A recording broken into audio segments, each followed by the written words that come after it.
আপনি কি জানেন যে আপনার টাকা আস্তে আস্তে গলে যাচ্ছে? ঠিক যেমন বরফ। 10 বছর আগে 1000 টাকার যে দাম ছিল, এখন 1000 টাকার দাম তার অর্ধেকেরও কম। এটা মূলত ইনফ্লেশন বা মুদ্রাস্ফীতি।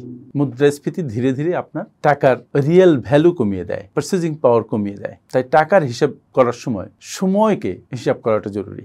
যারা ফিক্সড ইনকাম করেন, যারা পেনশনভোগী বা যারা স্বল্প বেতনভোগী, তারা আস্তে আস্তে তাদের জীবন নিয়ে টায়ার্ড হয়ে পড়েন বিকজ অফ দিস ইনফ্লেশন। ইনফ্লেশনের এই বেড়াজাল থেকে বের হওয়ার একটাই রাস্তা, সেটা হচ্ছে বিনিয়োগ। কিন্তু সেই বিনিয়োগ তো আপনাকে শিখতে হবে। বিনিয়োগ যদি আপনি না শিখতে পারেন, শুধু সেভিংস অ্যাকাউন্টে টাকা ফেলে রাখেন, তাহলে আপনি ইনফ্লেশনকে কখনো বিট করতে পারবেন না। বিনিয়োগ শেখার জন্য আমার সাথে জয়েন করুন আমাদের এই মাসের 28, 29, 30 তারিখের course the art of smart ইনভেস্টমেন্টে। আপনি অনেক কিছু শিখবেন, ইনফ্লেশনকে বিট করা শিখবেন। Thank you.